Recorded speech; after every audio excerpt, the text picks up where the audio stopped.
Have the Bucs done enough in free agency so far? That and more on today's episode of Locked On Bucs.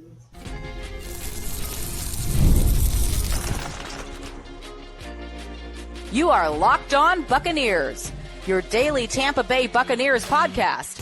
Part of the Locked On Podcast Network, your team every day. What's up, and welcome into this episode of Locked On Bucs, your daily podcast covering the Tampa Bay Buccaneers, part of the Locked On Podcast Network, your team every day. I want to thank you for making Locked On Bucs your first listener view every day. Don't forget you can subscribe or follow for free on YouTube or wherever you get your podcasts. And, of course, you can follow along on Twitter. I am James Yarcho at JYarcho_Bucs. He is Evan Klosky at EKloskyWTSP. We are your credentialed members of the media covering the Tampa Bay Buccaneers. And, of course, you can check out everything that Evan is doing on 10 Tampa Bay, the 10 Tampa Bay Plus app, and 10tampabay.com.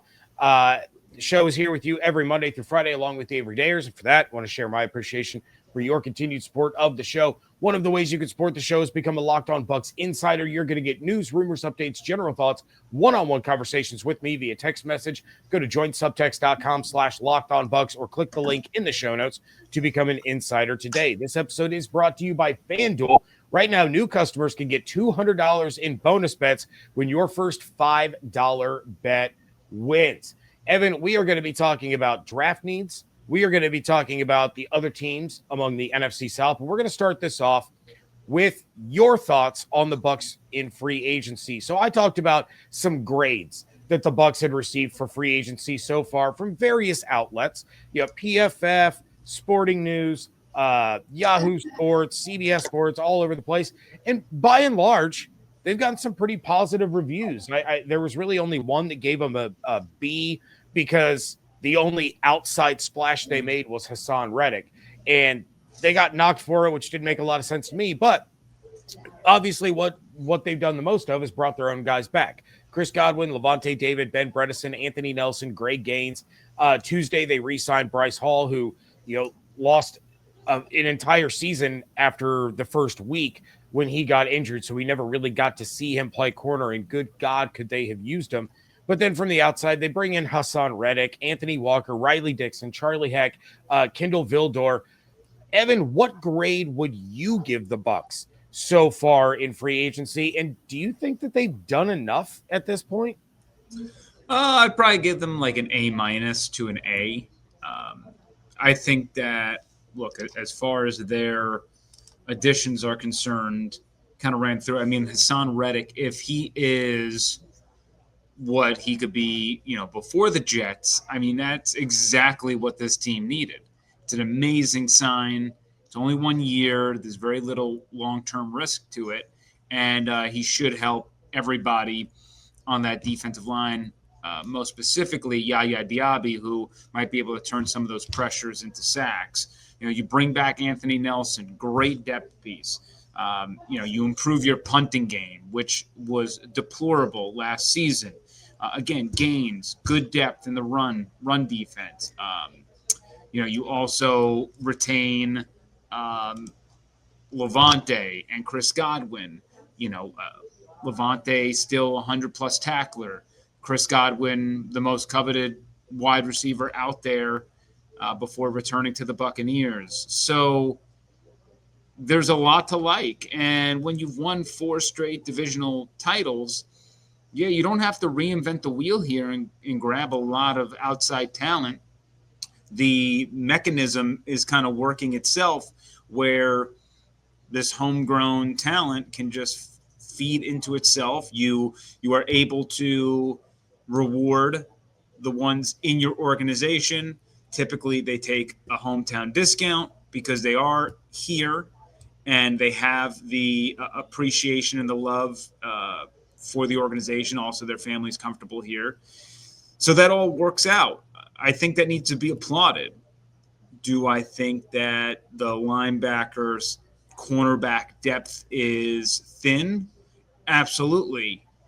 I don't know if I necessarily love the depth pieces they're bringing in. I guess we'll figure that out come training camp of who's able to break away from the pack and earn those final spots on the 53-man roster. So certainly not bragging about that. They have 2 glaring weaknesses on this team defensively. And for a team that was really mediocre, let's say, at best last year defensively, I don't think that they've necessarily done above and beyond to improve it, but that's what the draft is for. So I would assume the draft is going to have a couple of secondary pieces, an off-ball linebacker, some of these things that I really would like to see from this group. And then once you add them into the mix, it might look like a hell of a team once it's all said and done. Yeah, and one of the things that I said on this show, Anthony Walker, I felt he was basically a 1-for-1 replacement for KJ Britt. Not everybody agreed with me. I had some insiders text me. I had some comments on YouTube like, you're underestimating Walker's value, and he's going to be great, and he's starting caliber. I'm not so sure. I'm not really sold. And then to me, Kendall Vildor was just the replacement for Tavier Thomas. He's going to be a special teamer. In my opinion, if he sees any meaningful defensive snaps, something has gone horribly, horribly wrong, much like last year, and the Bucs are in deep, deep trouble. So it's not that there isn't more pieces out there that the Bucs could get, probably more so at corner than at linebacker at this stage in the game. But, I'm kind of with you. I've been, how can I put it, slightly underwhelmed by their addressing of positions that I felt they really, really needed to try to upgrade. Yeah, and I don't know, necessarily with like off-ball linebackers. I don't know who, right? Like my wish list was Zach Bond. Well, Bond wasn't put out there in the open market, right? The Eagles retained them, so it comes down to, are you willing to pay a premium for maybe somebody who's not exactly worth that amount, but because of free agency in the open market, things get inflated. And that's where that song and dance happens. Ultimately, it is what it is. I don't want to come out here and say, oh yeah, like these guys are such like diamonds in a rough type. I don't know about all of that. I think in Walker's case, you can make the argument that he was much better in a Vic Fangio-led defense than he was in whatever they were doing last year, because his coverage rate dropped significantly. But either which way, yeah, I don't think that if you're telling me it's going to be like Levante and Walker, that's not good. That's not good enough. So I'm hopeful that, look, just like last year, if you have all the starters, it's not a bad unit. But we know, in 2023, the Bucs had injury luck. In 2024, they had the complete opposite. So, Jamel Dean and Zion McCollum as your cornerbacks, really damn good. But we know that Jamel Dean's going to get hurt at some point, right? So who's going to be that third? And, right now Bryce Hall just came back. So, that's kind of who's out there. Like they need that piece who's going to develop into a future starting cornerback for this team. Hopefully Funderburk takes a step, but there's just a lot of uncertainty with that CB3 role. I'm a huge believer in Servassier Dennis next to Levante David. Having said that, I would love for them in the draft to get a blitzing off-ball linebacker, which is something that Todd Bowles has kind of missed since the Devin White weird scenario 2 years ago and then his departure last year. Levante David was fulfilling that role, and while he did a very good job, that's really not his fastball. So I would really like to have Levante not have to worry about doing that job so he can do something else. So again, when we talk about the starting pieces, there's a lot to really, really, really like about this team. But we all know that championships are built on depth, and it's close to impossible to make it to the end of the season with everybody in tow. So when you look at who is going to step up in the background, yeah, I mean, it's pretty concerning defensively right now, but I expect a very defensively heavy draft. Well, we are going to talk about that draft here in just a moment, because for those of you that have been listening or watching this show for a long time, you know that for over a calendar year, Evan Klosky has been pounding the table, standing up on top of the table, jumping up and down, screaming that the Bucs need an edge rusher. So what are his updated draft needs now with Haason Reddick in the fold? That is coming up next on today's episode of Locked On Bucs, part of the Locked On Podcast Network, your team every day. March Madness is here, and FanDuel is giving you the chance to get in on the action like never before. Right now, new customers can get $200 in bonus bets when your first $5 bet wins. That's 200 extra bucks to use on everything from buzzer beaters to Cinderella stories, even who's cutting down the nets. And while I don't think my Fighting Illini are going to make the same noise that they did last year, right now you have Duke as the favorite at plus 280, followed by Florida at plus 380, Auburn at plus 500, Houston at plus 600, before getting to Alabama, who is all the way at plus 2,100. The FanDuel app is super easy to use, and when I win, I get paid instantly. No waiting around for those winnings to show up. Visit FanDuel.com and get in on the college hoops action all tournament long.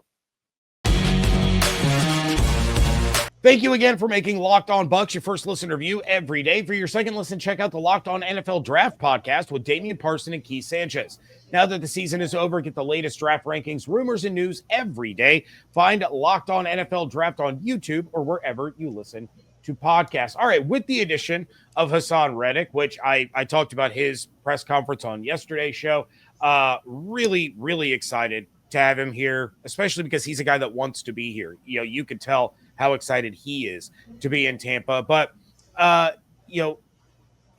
it's not that edge rusher isn't a need anymore, but it's not as glaring as it's been for the last 13, 14 months. So what would you say heading into draft season now? We're just barely a little over 5 weeks away. What are your top 4 draft needs for the Buccaneers if you were going to rank them in order of importance as far as what you see that this team needs the most? Yeah, and needs is the important word here, because I have wants as well, right? I would want another pass rusher, but there's a difference between water and candy. And understand that in my list, this isn't saying that the Bucs, necessarily have to go 1, 2, 3, 4 down the line. You can, someone drops in the first round there who's an unbelievable talent. I'm willing to change my mind on some of this. But as far as my first need in inside linebacker, off-ball linebacker, they, beyond the fact that Servassier Dennis has injury history, Levante David, who knows how many years he has left in the tank. He's on year 14. Maybe you get one more out of him, but they got to find a successor for him. And they, they've developed Servassier. Hopefully he can stay on the field, but they need somebody else in the hopper who is ready to assume some duties there. So I think absolutely number one, you need an off-ball linebacker to build depth in that room and hopefully become a future starter one day for the team. Second, and a very close second, is cornerback. You need a third cornerback once again. And I'm thinking also about in terms of people who are about to leave as well, and you got to plug that hole. So Levante might leave next year. That's going to be a hole. Jamel Dean might be gone next year. That's going to be a hole. So you need a pretty – I would be stunned if the Buccaneers did not use a day 1, day 2 pick on a cornerback. You need someone who's got a very high ceiling, who can eventually start alongside Zion McCollum one day, who we assume will get a new contract with the team.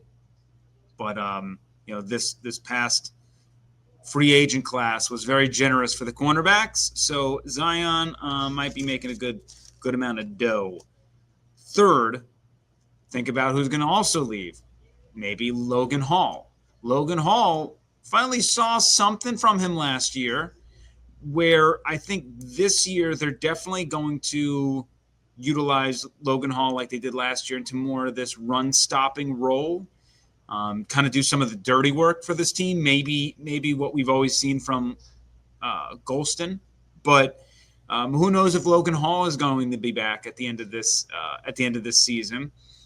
And with the class being so strong in defensive linemen, I think that you need to pluck one.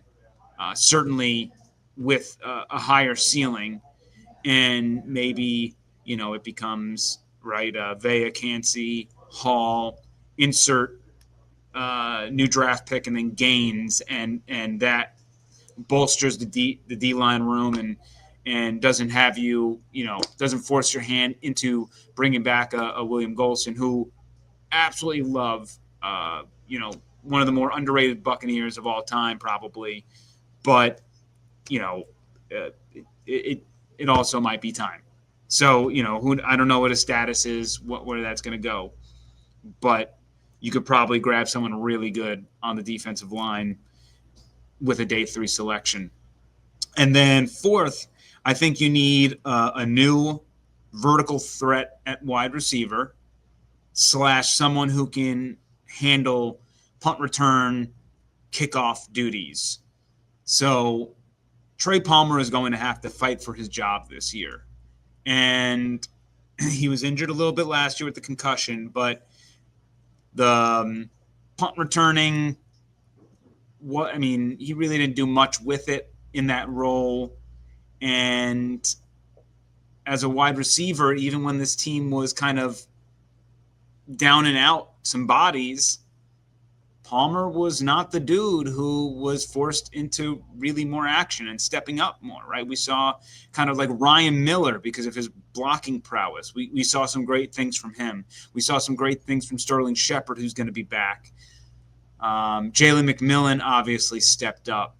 Cade Otton stepped into a bigger role. But we didn't see Trey Palmer step into that much bigger of a role, and his snaps kind of got thrown to the side as the season was coming to a close. So Todd Bowles mentioned that he's looking at the wide receivers, and I think that you can probably raise your ceiling there more with having a wide receiver / special teamer there, considering I don't imagine Bucky Irving is going to sniff kickoff returns like he did last season.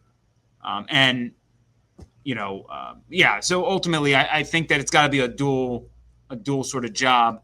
So, either you get the vertical wide receiver, or you have to find someone who's a returner at the secondary position that you can use as a special teamer. But I imagine that you're going to want to do it as wide receiver in a 2-for-1 special. So what I just heard is the official Evan Klosky mock draft that I wrote down as you went, where in the first round they take Jahad Campbell, then they take Benjamin Morrison, then they take Jeffrey Bassa, then defensive tackle CJ West, and then in the 5th round, Illinois receiver Pat Bryant. That's what you just said. Sure. That sounds great. I don't know if I love Campbell. I think to an extent works really well for the Buccaneers because of what he does well. Mm-hmm. I don't know if that's the highest ceiling that you can get. I don't like necessarily burning first-round picks on that need, because I think you can get a Jeffrey Bassa. You can get some, Chris Paul Jr. You can get some of these guys later in the draft who I really like at the off-ball linebacker position, maybe in round 2, 3, 4, and maybe go for a higher ceiling guy in round 1. But those list of names I would surely sign up for. So we'll see. I really don't necessarily know where the Bucs are going to go at 1. And that's kind of the goal, right? Like that's why they do what they do in free agency, is so that they can do whatever they want in the first round. Yeah. Is McMillan going to drop to them? Like that would entice me. Ezraku is a guy who I would love to take at 1 and put him right behind Reddick and learn from him and hopefully flash in those snaps where, he's a really solid number 3 for this team. And eventually, him and Yaya might be the future, along with Braswell, who we don't know where Braswell is going to go this year. Big year for Braswell. Mm-hmm. Either he goes the Nolan Smith route, and it's like, classic year 1, learning the pass rushing position. It takes a lot of time. Or he's a no-show, and it's like, well, but typically when it comes to Jason Light, he is remarkable as the draft gets later. Been a little more hit or miss at the top. That's not really his wheelhouse. He loves finding, unless it's an offensive lineman, then that is 100% in his wheelhouse at a high pick in the draft. But those top tier picks, they haven't been as strong as what he does typically in like 3, 4, 5. Yeah, which is why I would love to see them trade back, not out of the first, but maybe you trade back 4 or 5 spots, pick up a couple of extra picks. They don't have a 6th, so get a couple more day 3 picks, and that's where Jason's going to cook. Let him go ahead and find those guys on days 2 and 3. All right, Evan is going to break down the NFC South for us. That is coming up next on today's episode of Locked On Bucs.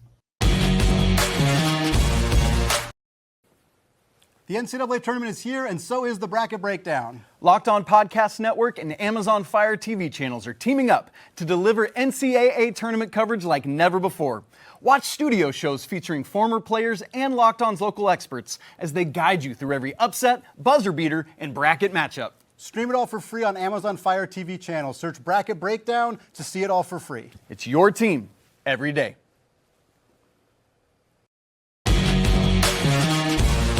Wrapping things up here on the WTSP edition of Locked On Bucs. Evan Klosky joining the show as he does each and every week, except for here in, you said next week will be the last one that you're able to do, and then you're off on vacation. I'll be on vacation too. It's going to be a great time for both of us. I'm not going to get attacked by giant monsters.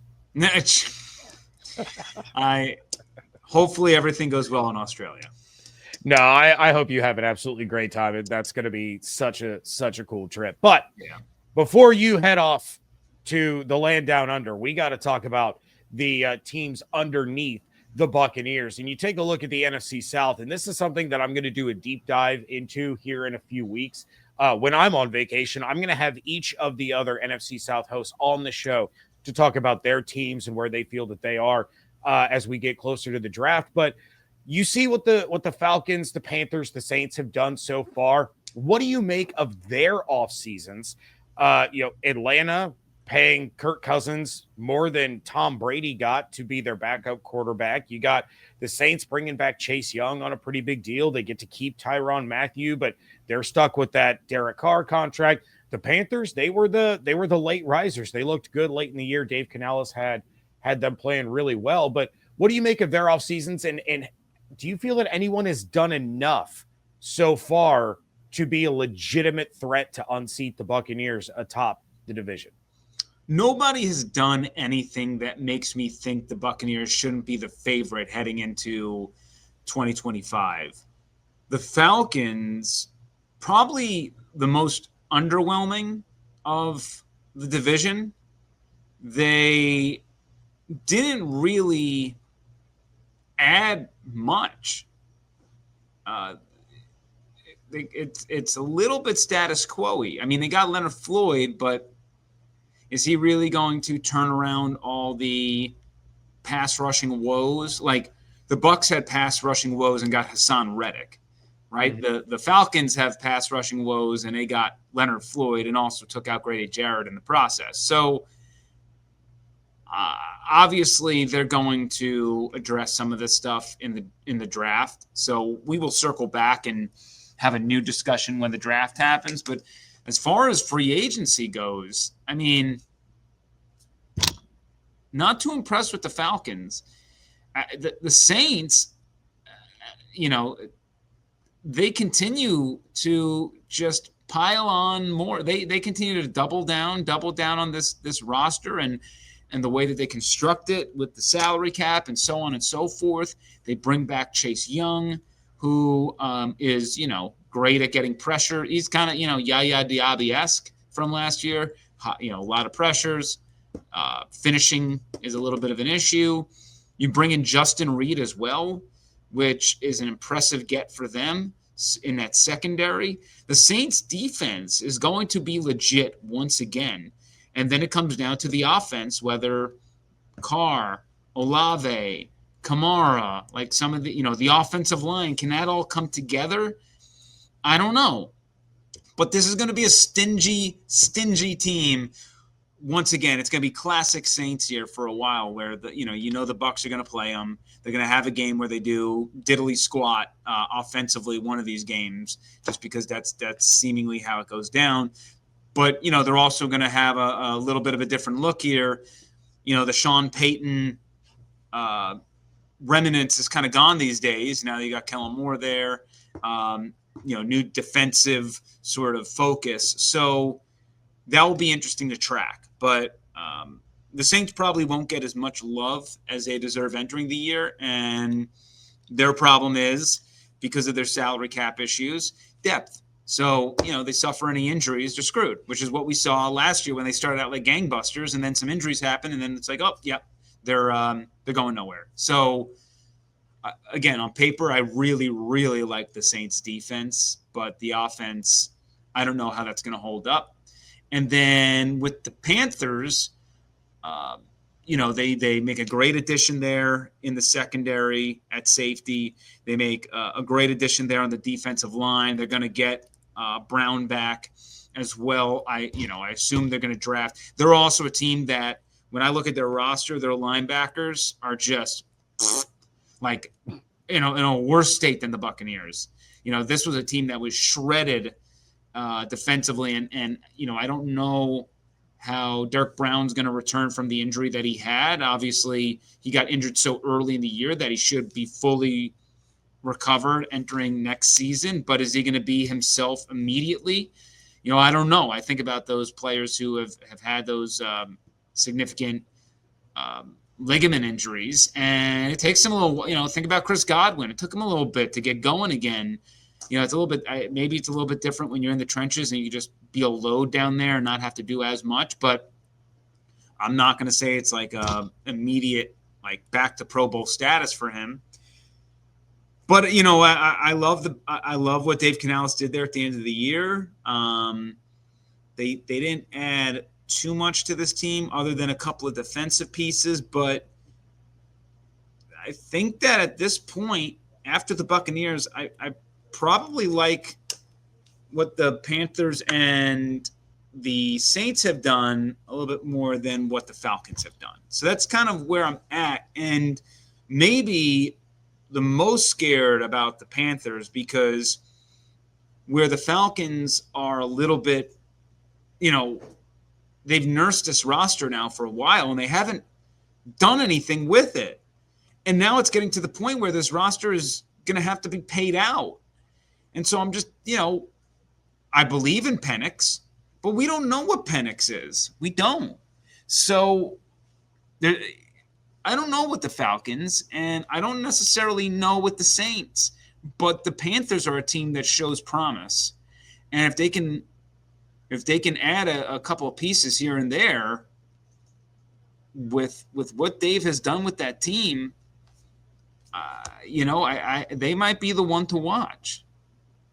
Yeah, I mean, I kind of mentioned it before kicking it over to you that, we saw the Panthers' surgence late in the season, and it didn't all result in wins, but they were extremely competitive with some really good playoff teams that, these games were coming down to, the last couple of possessions. They, the Bucs, I hate to say it, but the Bucs got lucky, to not lose to the Panthers down that stretch. And I think the confidence that Bryce Young needs is back. Getting to go back in, for Andy Dalton when he got hurt, and then being able to do what he did.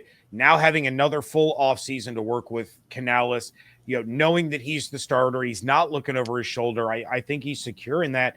That's going to result in probably even better play, because when you're not playing scared and you're not worried that your next mistake's going to result in you being benched, now all of a sudden things change a little bit. And yeah, give him a legit number one receiver on top of their running back stable, and that offense can be really, really dangerous. Yeah, Thielen's coming back, and I love old man Thielen. Love him. He's like old man basketball, right? He's like St. Mary's basketball. You show up to the gym and then they're out there boxing out, doing all the running set plays and just getting things done.